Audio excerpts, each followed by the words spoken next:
चला तर मंडळी, आज आपण बनवणार आहोत व्हेजिटेबल मॅगी।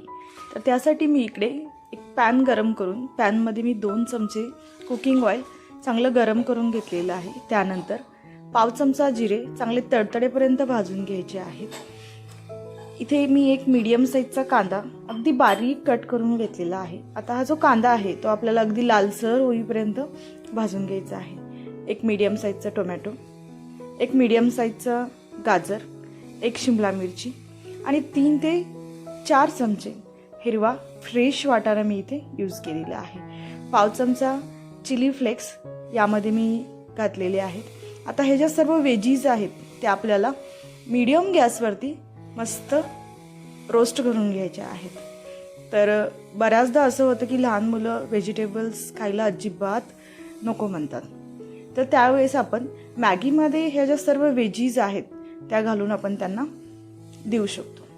त्यानंतर आपल्याला इथे पाव चमचा लाल तिखट, चिमूटभर हळद, पाव चमचा धनिया पावडर आणि 3 ते 4 चमचे मायोनीज यूज करायचं आहे।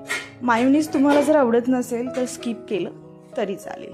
आणि पुन्हा एकदा हे सर्व वेजीज जे आहेत त्या 2 ते 3 मिनिटं छान रोस्ट करून घ्यायच्या आहेत। आणि आता या स्टेजला आपल्याला इथे 2 ग्लास पाणी यूज करायचं आहे। तर मी इथे 2 पॅकेट मॅगी यूज करणार आहे। आता हे जे पाणी आहे ते 3 ते 4 मिनिटं पॅनचं झाकण कव्हर करून छान उकळी येईपर्यंत आपल्याला गरम करून घ्यायचं आहे। त्यानंतर 2 मॅगी मसाल्याचे पॅकेट्स मी इथे यूज केलेले आहेत आणि चवीनुसार मीठ आपल्याला यामध्ये घालायचं आहे।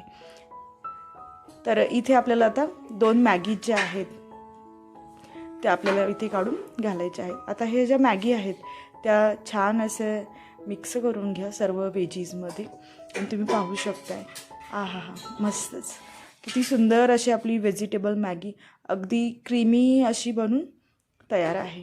तर वरून थोडीशी आपल्याला इथे कोथिंबीर घालायची आहे आणि लेट्स सर्व।